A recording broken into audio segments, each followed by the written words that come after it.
Irmãos, uma boa tarde, graça e paz. É um prazer poder servi-los nesse culto que é tão especial para todos nós. Algo que o bom Deus, por meio da sua muita misericórdia, propôs ao nosso coração de propiciarmos à nossa comunidade mais um horário onde nós tenhamos liberdade para louvarmos e engrandecermos o nome do nosso maravilhoso Deus, para servi-lo, uma oportunidade de fazer com que mais irmãos possam participar do culto solene, da liturgia, da organização desse tempo de louvor e adoração a nosso Deus. E é algo que enche o nosso coração de alegria poder ver a nossa igreja em um novo horário, com tantos irmãos preciosos para louvar o Senhor. Que Deus possa fazer com que nós tenhamos uma jornada muito feliz com esse novo desafio, para a glória do nome dele. Amém?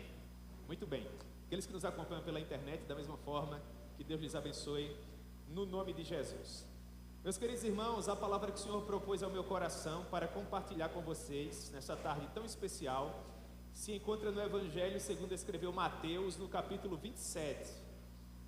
Evangelho de Mateus, capítulo 27, e com a ajuda do Senhor nós estaremos lendo a partir do verso 45.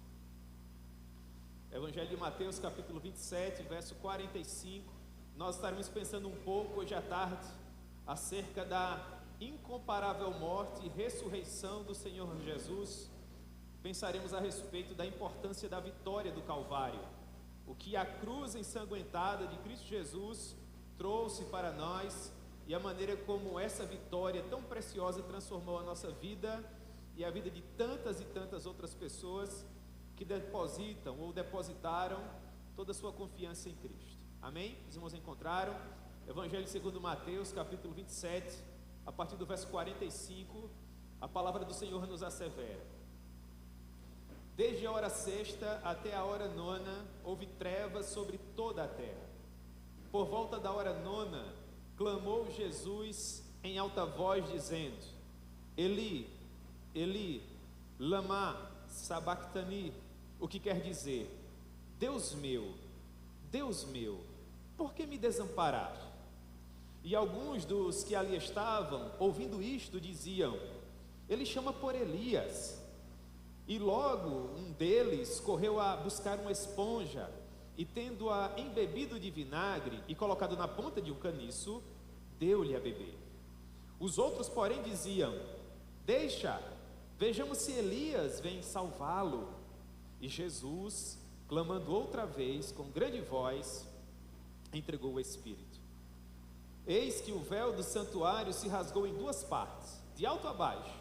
Tremeu a terra, fenderam-se as rochas, abriram-se os sepulcros, e muitos corpos de santos que dormiam ressuscitaram. E saindo dos sepulcros, depois da ressurreição de Jesus, entraram na cidade santa e apareceram a muitos. O centurião e os que com ele guardavam a Jesus, vendo o terremoto e tudo o que se passava, ficaram possuídos de grande temor e disseram: verdadeiramente este era o Filho de Deus. Amém? Que Deus possa propor a sua palavra ao nosso coração. Vamos orar, meus irmãos, em nome de Jesus. Meu Deus, nós louvamos o teu nome e agradecemos a ti por essa tarde extraordinária que o Senhor nos concede, tão bela, tão magnífica. Muito obrigado, Senhor. Obrigado pela oportunidade de estudarmos a tua palavra e de, reunidos enquanto teu povo, ó Deus, estarmos aqui para mais uma vez ouvirmos a tua maravilhosa voz. Tem misericórdia de nós, Senhor, e considera o que nós estamos vivendo, aquilo que nós estamos enfrentando, as demandas que são inerentes à nossa realidade, e permita que a tua gloriosa palavra possa nos encorajar, Senhor, e nos conceder aquilo que nós precisamos para continuar a nossa jornada enquanto peregrinos e forasteiros que somos. Que o teu Espírito possa vir sobre nós de modo a iluminar as nossas mentes e preparar os nossos corações para que nós possamos guardar um bom depósito acerca de todas as verdades que o Senhor vier a nos propor aqui. Esse é o desejo do nosso coração e a nossa oração, Senhor, em nome de Jesus.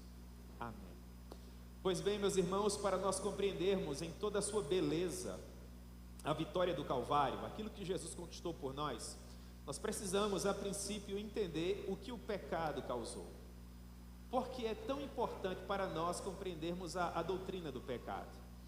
É importante que nós venhamos a compreender o que o pecado causou, porque se nós não considerarmos os efeitos danosos do pecado, nós teremos uma visão aquém daquilo que o Senhor Jesus conquistou por nós lá na cruz ensanguentada. E para nós compreendermos a dimensão do pecado e toda a sua maldade, toda a sua vileza, nós precisamos considerar 4 pontos que são preponderantes. O primeiro deles tem a ver com o pacto que o Senhor Deus havia feito com aquele primeiro homem, o Adão, e bem assim com a sua esposa Eva, no que diz respeito ao relacionamento que eles deveriam ter para com o Senhor. O Senhor disse assim para eles, Gênesis capítulo 2, verso 16: E o Senhor Deus lhes deu a seguinte ordem: de toda a árvore do jardim comerás livremente, mas da árvore do conhecimento do bem e do mal não comerás. O que nós temos aqui, meus irmãos? Um princípio. Deus havia criado todas as coisas, e como coroa da sua criação, Ele também criou o homem. Deus criou o homem a partir do pó da terra, para que o homem pudesse pertencer à terra. E através do seu governo, exercido sobre toda a criação, o homem apontaria para o governo universal de Deus sobre todo o universo. Nesse sentido, o homem seria o mordomo de tudo mais. Tudo estava submetido ao governo do homem para a glória de Deus. Tudo que Deus havia criado para a sua própria glória, mas também para o deleite do homem. O homem era livre para dominar sobre todos os animais e era livre para se alimentar de todas as árvores que produziam fruto. Contudo, para saber, em último caso, onde se encontrava o coração do homem, Deus estabeleceu um princípio. Deus disse: desta árvore em especial você não pode comer. E com isso, Deus estabelecia um limite. Quando nós estamos dentro dos parâmetros estabelecidos por Deus, nós permanecemos no centro da sua vontade, e há um relacionamento.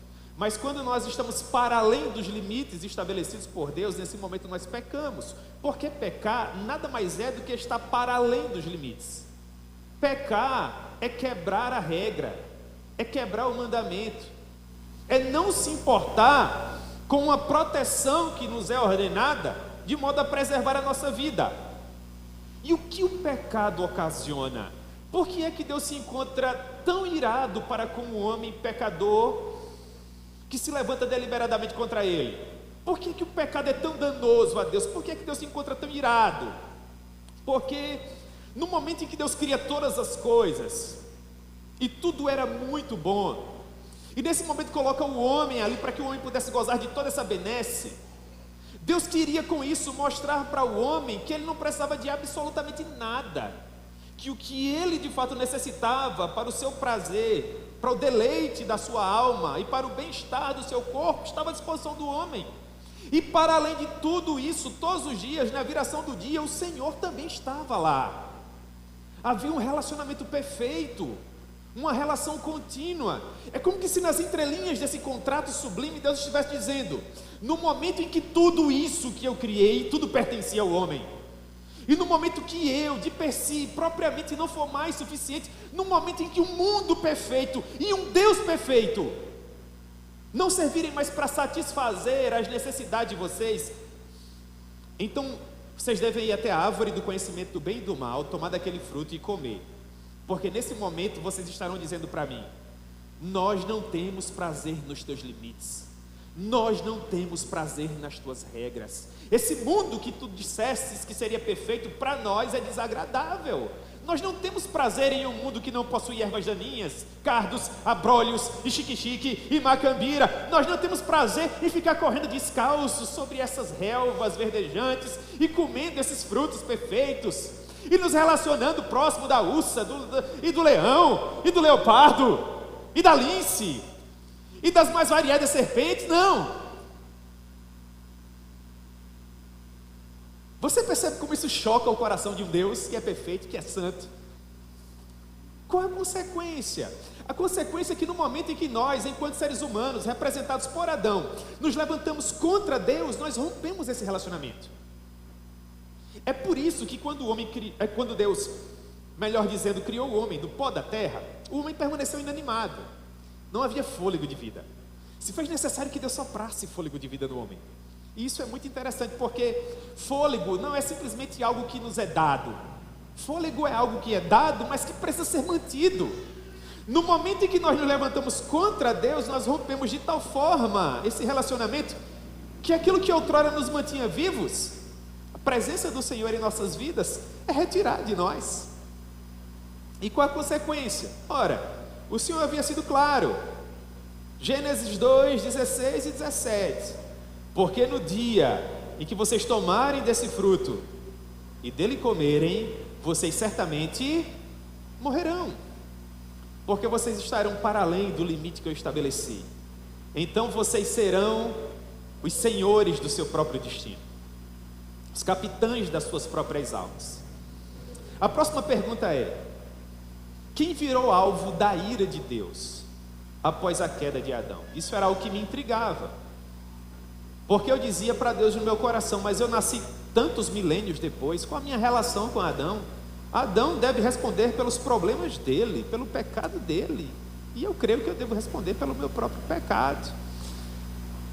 Nesta época da minha vida, eu não entendia que eu era filho de Adão, que eu havia descendido dele, que Adão era o meu pai, e que eu havia herdado o pecado dele, porque ele me representava.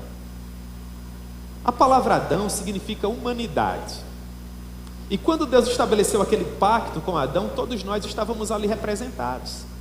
Se Adão não tivesse pecado, nós estaríamos num ambiente perfeito agora, mas é pelo fato que ele pecou que nós estamos nesse ambiente maligno, nesse mundo que jaz no maligno. O apóstolo Paulo diz em Romanos 3:23, para que nós tenhamos uma ideia da extensão do pecado. Palavras do apóstolo, Romanos 3:23: porque todos pecaram e destituídos estão da glória de Deus.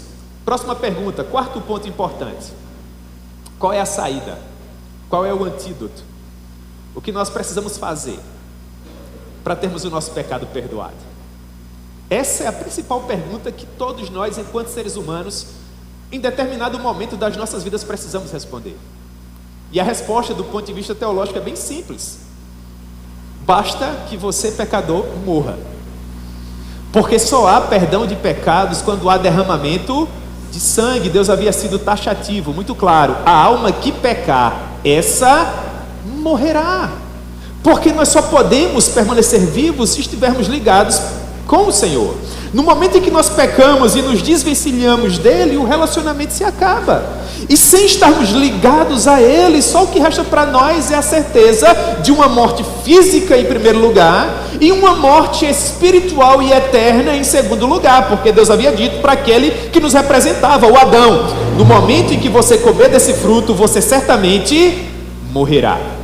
E é isso que nós, seres humanos, temos amargado até então. A partir do momento em que nós nascemos, o nosso corpo já começa a falir, ele já começa a ruir, e à medida que os anos vão se passando, as nossas transformações físicas nos lembram que o pecado nos contaminou a tal ponto que um dia essa estrutura que vocês estão olhando para ela agora, inevitavelmente, caso o Senhor Jesus não volte para a nossa geração, haverá de virar pó. Como é que nós podemos resolver isso? O que nós podemos fazer de modo que a morte não nos atormente mais? Como é que nós podemos nos livrar dos seus tentáculos gélidos?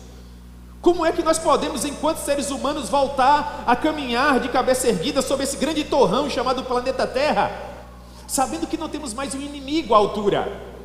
Ora, meus irmãos, é aqui que entra toda a beleza da morte vicária do Senhor Jesus. E por que é que se diz que a morte dele é vicária? Esse termo significa substitutivo. Significa que na morte do Senhor Jesus, lá na cruz do Calvário, ele substituiu alguém, para que essa pessoa não precisasse mais pagar com seu próprio sangue, para obter o perdão dos seus pecados.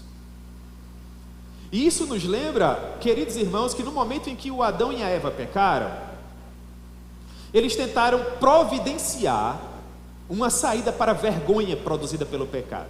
Vocês lembram qual foi a saída?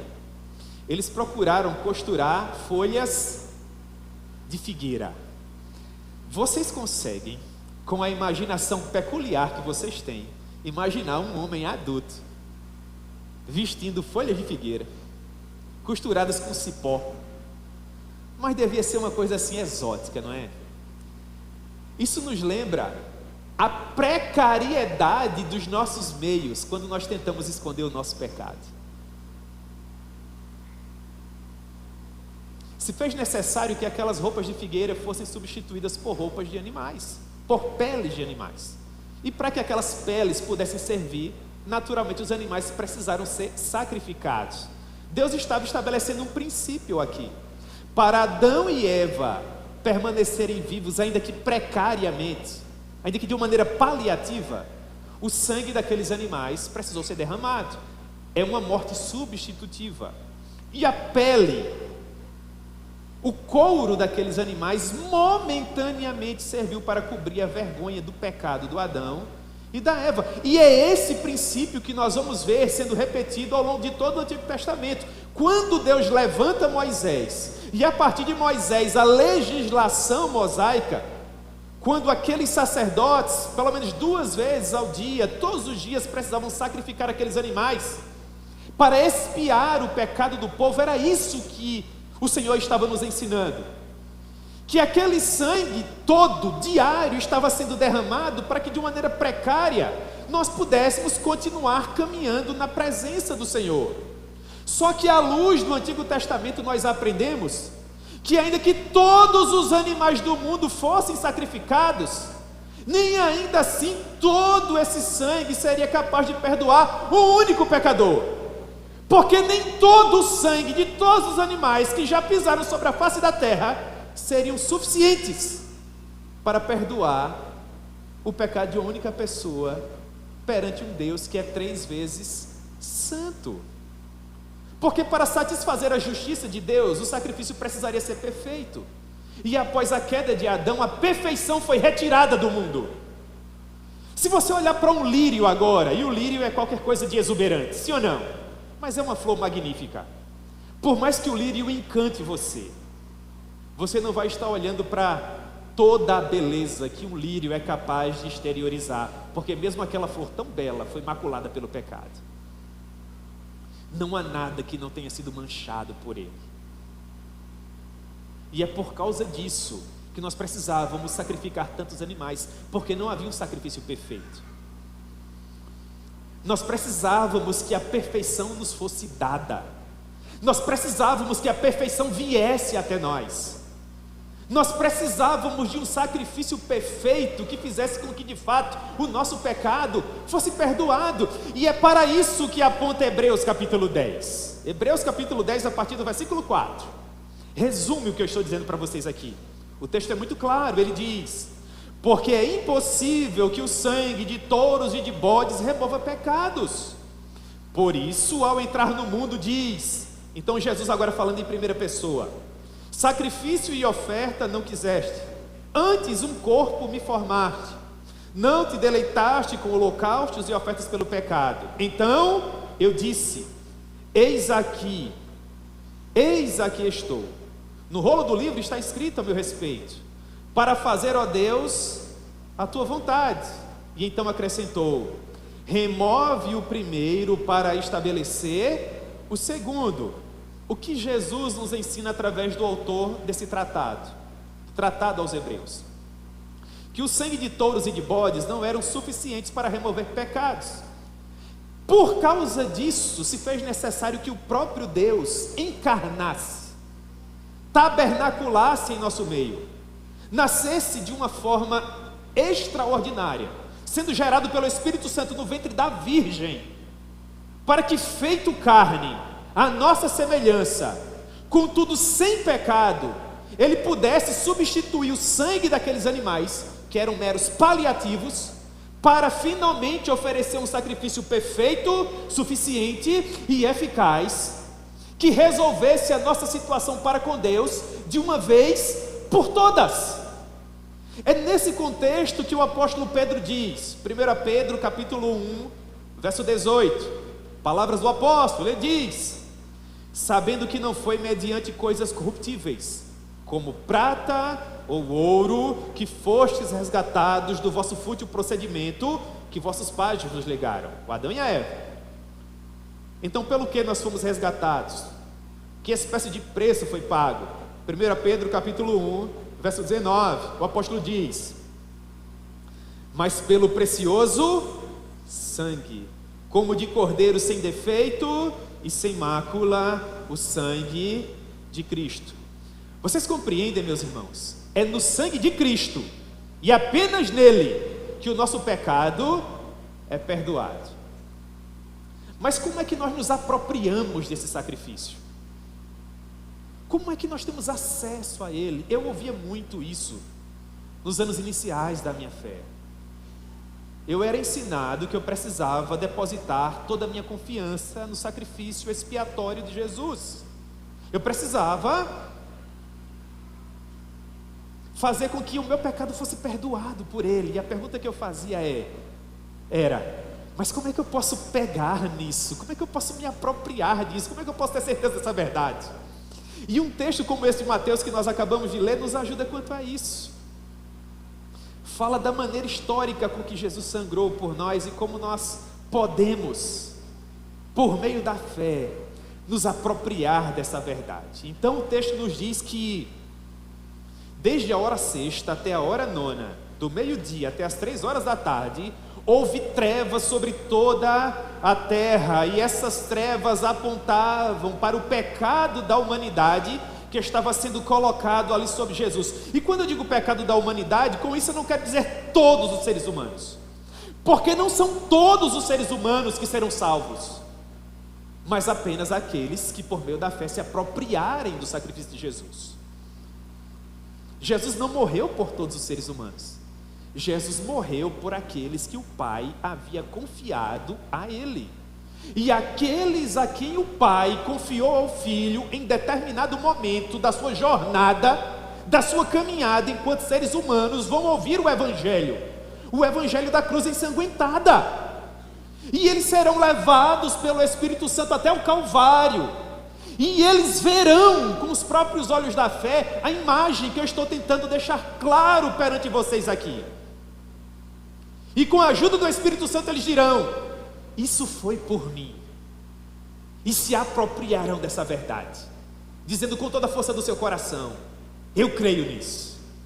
Nesse momento o pecador é salvo, porque o seu pecado é finalmente perdoado. O seu corpo, misticamente falando, espiritualmente falando, é finalmente regenerado. E ele passa a gozar de uma paz que excede todo o entendimento. Então eu quero ajudar você hoje à tarde, que talvez nos acompanha pela internet, ou nos visita na igreja do Médici hoje, nesse primeiro culto das 17 horas, a enxergar essa visão magnífica. Por volta das 3 horas da tarde, talvez o seu próprio pecado, meu querido irmão, que de uma maneira tão gentil me ouve, estava ali representado por toda aquela escuridão espessa. E o texto nos diz que quando o nosso amado Redentor carregava de uma maneira tão sublime tantos e tantos e tantos pecados, a sensação de abandono foi tamanha que ele chegou a dizer em sua amada língua aramaica: Eli, Eli, lama sabachthani, que quer dizer: Deus meu, porque tu me desamparastes. O que nós aprendemos com isso? Do ponto de vista da Santíssima Trindade, é impossível que o Pai não esteja para sempre ligado ao Filho e ao Espírito. Mas os nossos teólogos procuram nos ensinar que no momento em que Jesus sangrava gota a gota por nós lá no Calvário, uma vez que ele purgava por meio do seu próprio sangue perfeito os nossos pecados, naquele momento, de uma maneira misteriosa e profundamente poderosa, o Pai permitiu que o Filho, enquanto ser humano, sentisse algo do poder desolador daquele momento. E ante aquela experiência, o Senhor Jesus compartilha conosco o sentimento que atravessava o seu coração, dizendo: a sensação que eu tenho é de que o meu Pai me abandonou.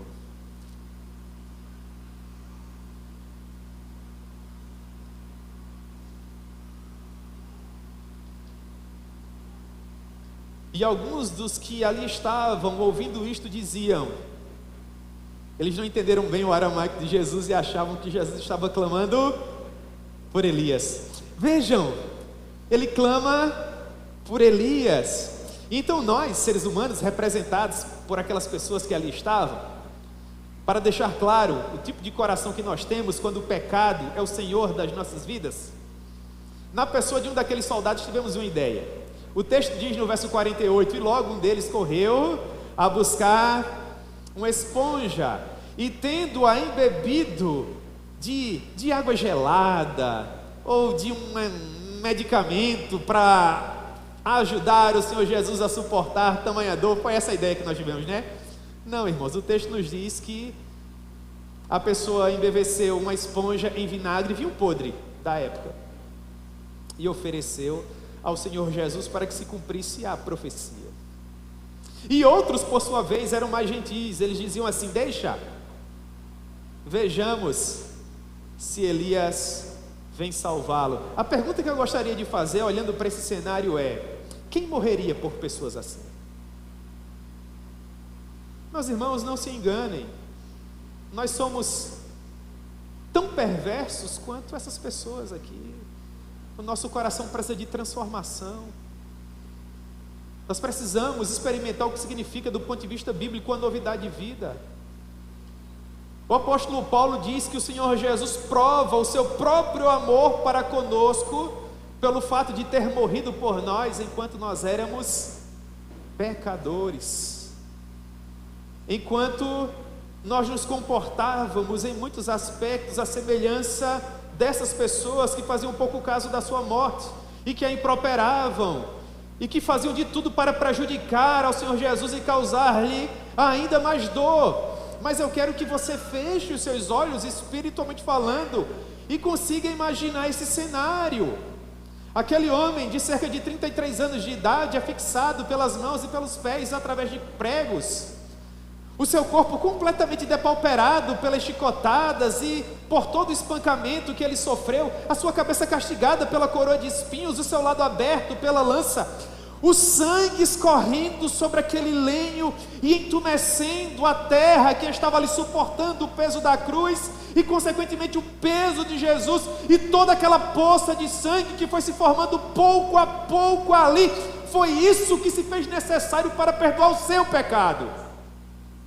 E é por meio dessa visão que você pode, através da fé, se apropriar da sua vida, da vida que você precisa, para que finalmente você possa ser perdoado por Deus, e a ira dele seja afastada de sobre você. Ali na cruz do Calvário nós temos retratado diante de nós o que o Pai precisou permitir que o Filho viesse a sofrer, para que nós, por nossa vez, pudéssemos ter vida e vida em abundância, porque humanamente falando nós não temos ideia do que é justiça, ou do que é perdão. Mas na cruz do Calvário nós temos um exemplo claro de até onde o Pai pode ir para satisfazer a sua justiça. Mas também temos uma ideia muito clara de até onde o Filho estava disposto a ir para beber esse cálice e satisfazer essa justiça.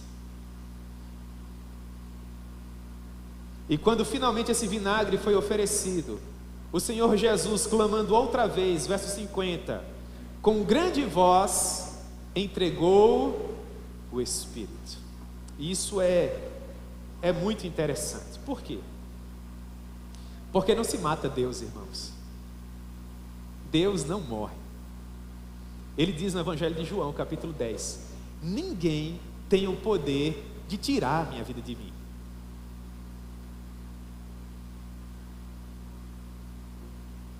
Ele diz: eu espontaneamente a dou, porque eu tenho o poder para dá-la e tenho o poder para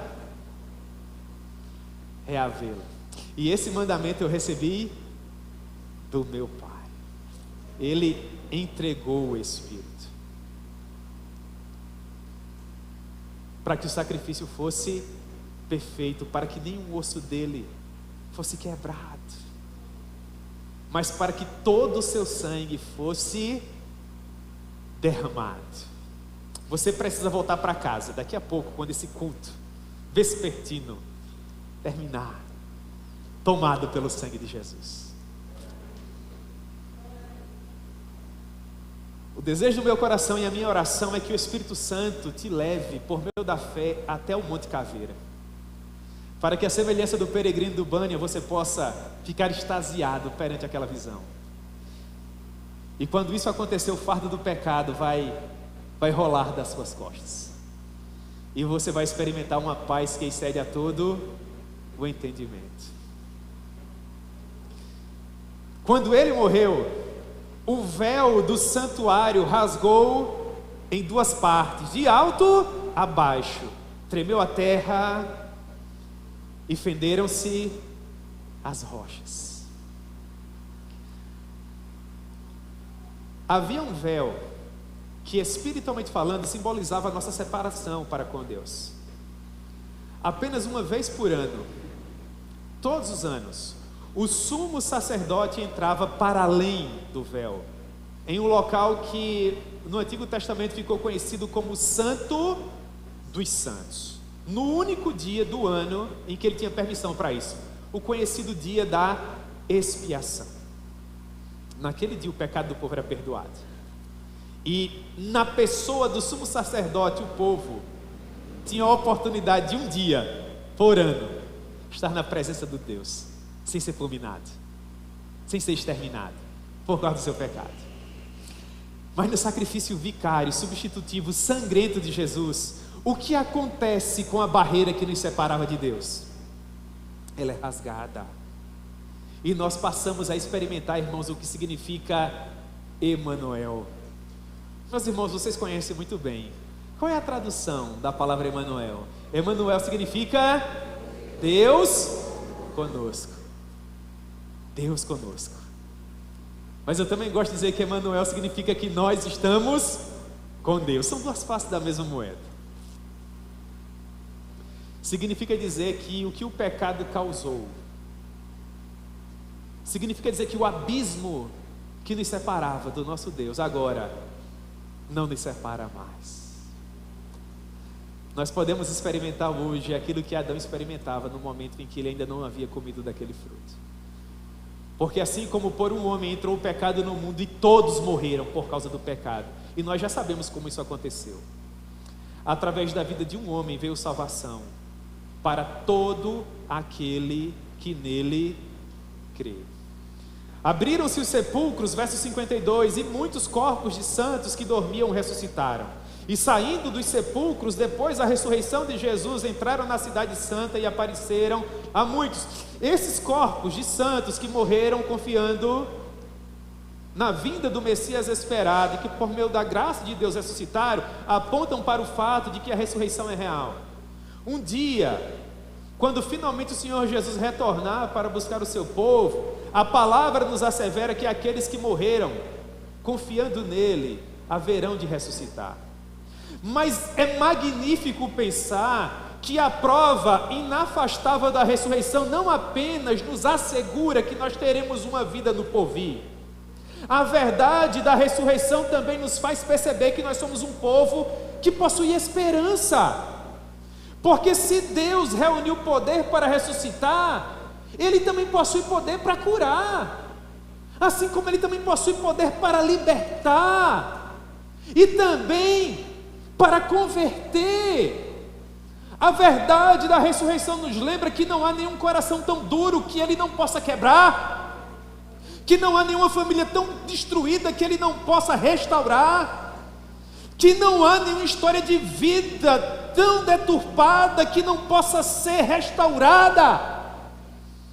A ressurreição nos lembra, irmãos, categoricamente, que aquilo que para nós é impossível, para Ele é plenamente possível. A ressurreição nos lembra que aquilo que é impossível ao homem é possível a Deus. A ressurreição nos lembra que operando Ele, Ninguém impedirá, nem mesmo a morte conseguiu vencê-lo, porque Ele é Deus.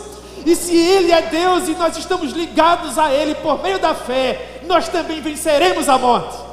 Na verdade, nós já a vencemos, porque a morte não tem mais poder sobre nós. Ela só pode nos matar uma vez, mas nós sabemos que viveremos eternamente. E diremos: onde está, ó morte, a tua vitória? Onde está, ó inferno, o teu galardão? Tragada foi a morte na vitória de Cristo Jesus. Sim, é verdade, Jesus ressuscitou. No momento da sua morte na cruz do Calvário, outros também ressuscitaram, para provar que essa mensagem era verdadeira. E para provar, irmãos, que nós que vivíamos sem Cristo, separados da comunidade de Israel, estranhos às alianças da promessa, não tendo esperança, e sem Deus no mundo, agora nós fomos aproximados por meio do sangue precioso de Cristo. E agora, isso deveria ser escrito com letras douradas. 1 Pedro capítulo 2, verso 19. Agora, na vitória do Calvário, agora que o Espírito Santo por meio da fé nos levou até o Monte Caveira, agora que os nossos olhos viram o nosso Rei sangrando, agora que nós sabemos o preço que foi pago para que nós pudéssemos ser salvos, e agora que nós olhamos para aquela grande poça de sangue dizendo: eu creio, isso foi por mim, eu estou salvo, eu estou livre. Agora, irmãos, nós somos concidadãos dos santos e somos da família de Deus, edificados sobre o fundamento dos apóstolos e dos profetas, sendo Ele mesmo, Cristo Jesus, a pedra angular.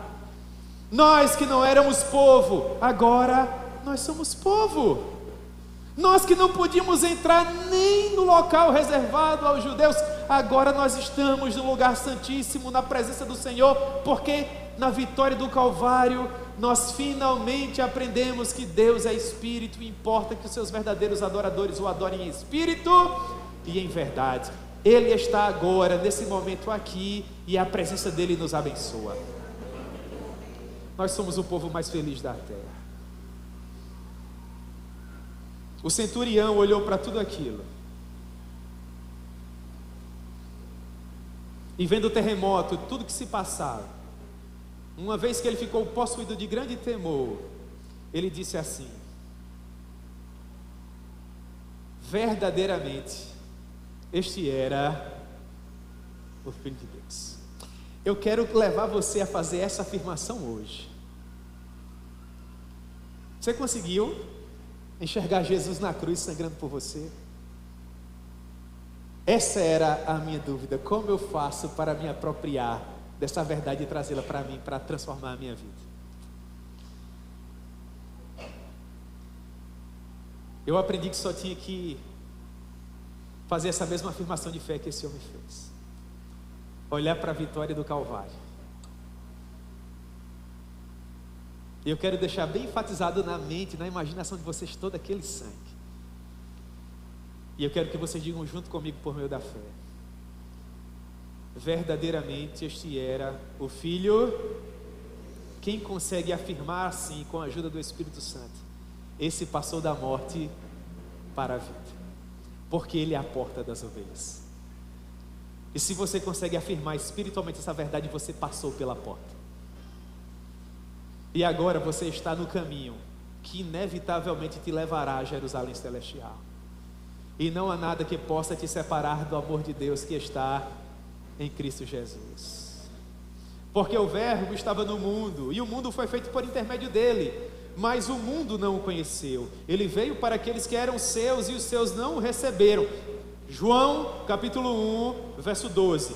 Escute com atenção: mas a todos quantos o receberam, deu-lhes o poder de serem feitos filhos de Deus, a saber, os que creem no seu nome. Verdadeiramente este era o Filho de Deus. Atos capítulo 4, verso 11.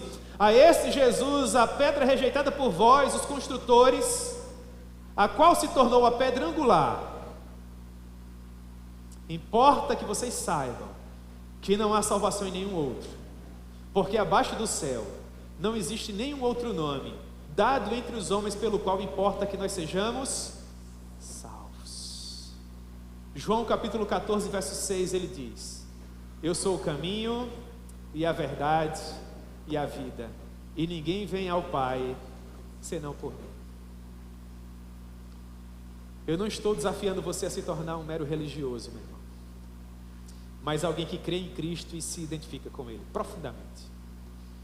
Porque se com a sua boca você confessar a Jesus como Senhor e suficiente Salvador da sua vida, e em seu coração você acreditar que aquilo que eu preguei para você hoje à tarde, de fato foi por você, em resgate da sua vida, você será salvo.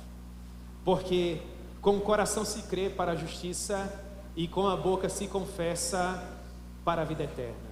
Porquanto a Escritura diz, isso aqui também devia ser escrito com letras douradas, Romanos capítulo 10, verso 11. Irmãos, a gente deveria colocar numa moldura e colocar na sala de estar da nossa casa. Esse verso é magnífico. Porque todo aquele que nele crê não será confundido. Em resumo, porque se diz que a morte de Cristo é substitutiva? Porque só há perdão de pecados quando há derramamento de sangue. A alma que pecar, essa morrerá. Se você morrer em virtude do seu pecado, Deus vai satisfazer a justiça dele, e você será condenado eternamente. Mas se por meio da fé, Cristo te substituir na morte dele, lá na cruz do Calvário, você será perdoado de todos os seus pecados. E ainda que fisicamente falando, após viver muitos e muitos anos, você vier a falecer sobre a face da terra, no retorno glorioso de Jesus você ressuscitará. Você receberá um corpo de glória que suportará toda a eternidade, e você será levado por ele às bodas do Cordeiro, e você viverá em triunfo ao lado dele pelos séculos dos séculos dos séculos dos séculos. Porque quem fez a promessa é fiel. Fiel é o que prometeu. E é por causa disso, irmãos, que nós somos o povo mais feliz da terra. Porque nós sabemos, a partir da vitória do Calvário, de onde nós saímos, o que foi feito por nós, e louvado seja o nome do Senhor. Nós sabemos exatamente para onde nós estamos indo. Eu estou indo para o céu, e vocês também. E nós somos o povo mais feliz da terra por conta disso. Primeira aplicação. Talvez alguns que nos acompanham, quem sabe até pela internet, chegaram até essa transmissão ou até esse culto sem ter um relacionamento vívido com o Senhor através da vitória do Calvário. Eu quero dizer para você que hoje o Senhor te chama. Se você ouviu a voz do Senhor, não endureça o seu coração. Em segundo lugar, talvez você tenha tido a oportunidade de ouvir o Evangelho da maneira como ele foi apresentado para você pela primeira vez. Se esse for o caso, a minha oração é que você possa ter sido levado pelo Espírito Santo até o Calvário, porque não há ninguém que tenha colocado os olhos na cruz ensanguentada de Jesus e tenha continuado da mesma forma. E finalmente, em terceiro lugar, talvez ao longo dessa breve mensagem, o Espírito Santo tenha desafiado você a mudar de vida. Se esse foi o caso, se nesse momento o seu coração arde de desejo por essa paz, não tenha dúvidas, meu irmão, você foi alcançado por essa vitória. A vida que você agora tem haverá de ser uma vida completamente diferente, porque você talvez, em sua experiência particular, tenha experimentado o mais extraordinário milagre que qualquer ser humano um dia já teve o prazer de experimentar. Você entrou aqui morto, mas com a ajuda do Senhor você haverá de sair vivo. Você era cego, mas agora você vê. Você estava perdido, mas você foi achado.